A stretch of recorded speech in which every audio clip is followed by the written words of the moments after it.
Good morning, Bradley here. It's a Saturday morning of Memorial Day weekend. So I'm only going to show one album today, but first of all, I want to talk about a member of our vinyl community, Steve Carlson, who lives up in Michigan. They had very severe flooding, dams bursting, etc. And his house got flood damaged. In his basement, 6 feet of water. That's where all his books, his CDs, his vinyl records, his stereo system, his computer, everything was down there. And I am sure it's probably 95% or 6% gone. Flooding is very nasty, very dirty. So I just wanted to mention that Steve, not that Steve, but Steve at Value Vinyl,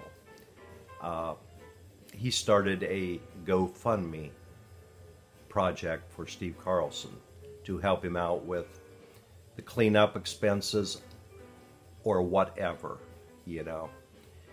And I think it's going really good.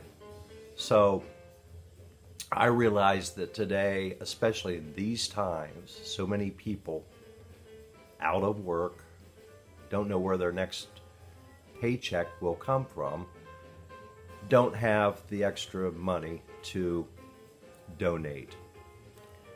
But if you do, I think it would be nice to donate something, whatever amount. It can be small, larger, whatever you're comfortable with, to help Steve in this time, and his wife, Patty, and Kat, of course.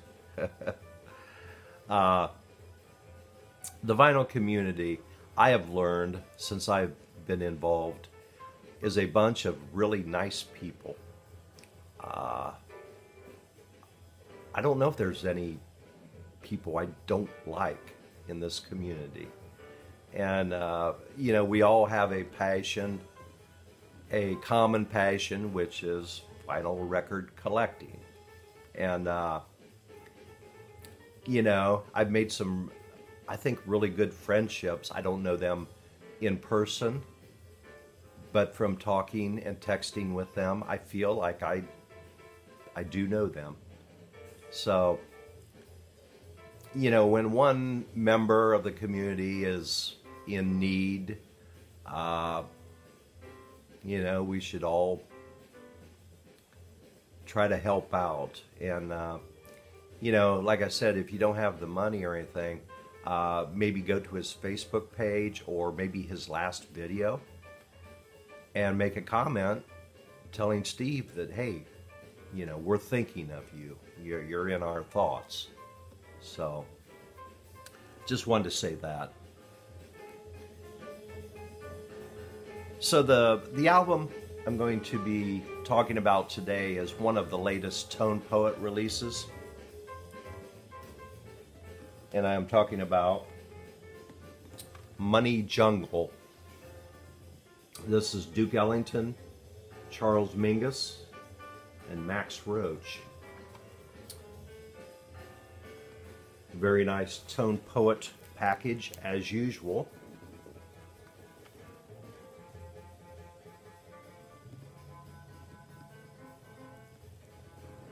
Excellent. Now this album, it was recorded in September of '62, and it was released in February, of 1963. It's a piano trio, but I think it's not the ordinary piano trio. It's not going to sound like that. There's a lot more going on here. these three icons are working together. Sometimes it works really good. They are all on the same wavelength, and other times maybe they are not. But it makes it very interesting. It's a very interesting listen. And I was not familiar with this album, actually. I knew it was always highly rated, you know. And I did want to show, this is on United Artists Jazz label, which Blue Note and all the parent companies, they eventually acquired United Artists Jazz. So that's why this is in the Tone Poet release. Is not a Blue Note, but it's in the same umbrella company, and it's such a classic album that why not release it?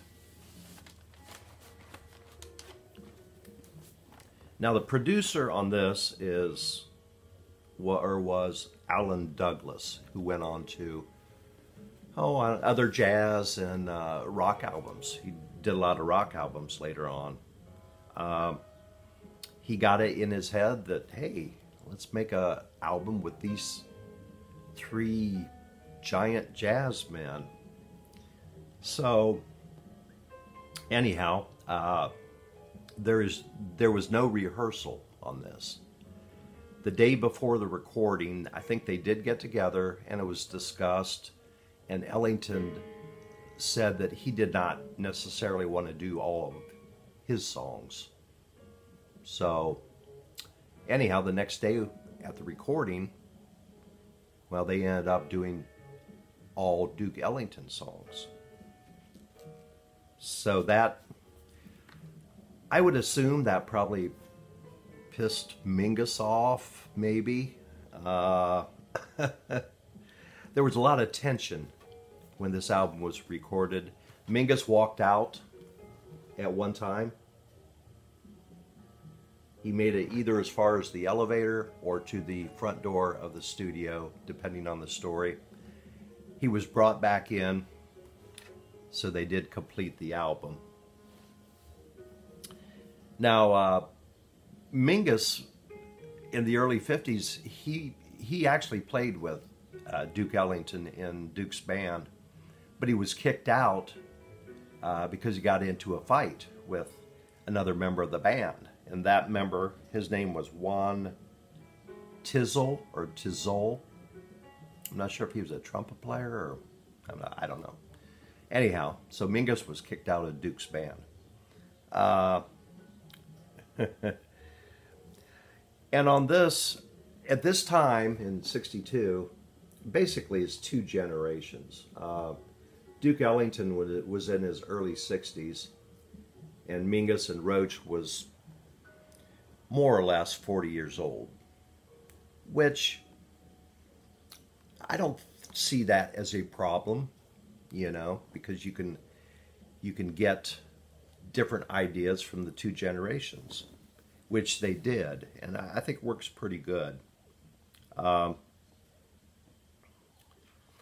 on this album, it does list the engineer, Bill Schwartau. It was recorded at Soundmaker Studio in New York City, so Rudy Van Gelder had nothing to do with this recording.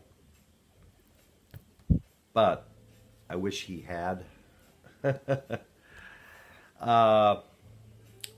This album, Blue Note, Tone Poet, Joe Harley did everything possible to make this a good sounding album. And it does sound good. It's super quiet. Not bad as far as highs and lows. But the one problem is the piano of Ellington, it was recorded too hot. So in places it is distorted. Not unbearably or anything like that, but you can detect several places on this album where it's just recorded too hot. So why didn't they fix that at the time, stop the recording session, and you know, redo the mics, get the sound levels correct. I don't know. But my theory, it's only my theory, is that you had these three icons and they were not getting along that great. So I'm thinking if they would have stopped the session and said, hey, we gotta get the sound levels right, probably Mingus would have blown up, which he did anyhow. So I guess it doesn't really matter. This has 7 songs on here. I'll just mention 2 quickly. The first song on the second side is called Wigwise, and all these are Ellington songs. A very interesting piano riff. I don't know how to explain it, but definitely different. And it turns out to be a pretty good song. Now, the only other song I will mention is it's got Caravan on here, which was written by Duke Ellington and co-written by Juan Tizol. That's the guy that Mingus got into a fight with, and he was kicked out of Ellington's band 10 years before. So I wonder if that grated on Mingus's nerves. I don't know. But like I said, if you're expecting to hear that Blue Note, Tone Poet, complete sound, you're not going to quite get it on this album. It's a very good, very interesting, and it's a good sounding, but there's a couple flaws in here. So just keep that in mind. You know, listen to it on streaming, and if you're happy with it, go for it. I mean, it sounds okay. So anyhow, that's all I have to say today. So I hope everybody has a good, in the U.S. we have Memorial Day weekend, officially or unofficially the beginning of summer. Things are opening up, for good or bad, I don't know. In my area, the rate is going up quite a bit in the county I live in. So, I don't know. Just everybody out there, have a good weekend. Stay safe. See you next time.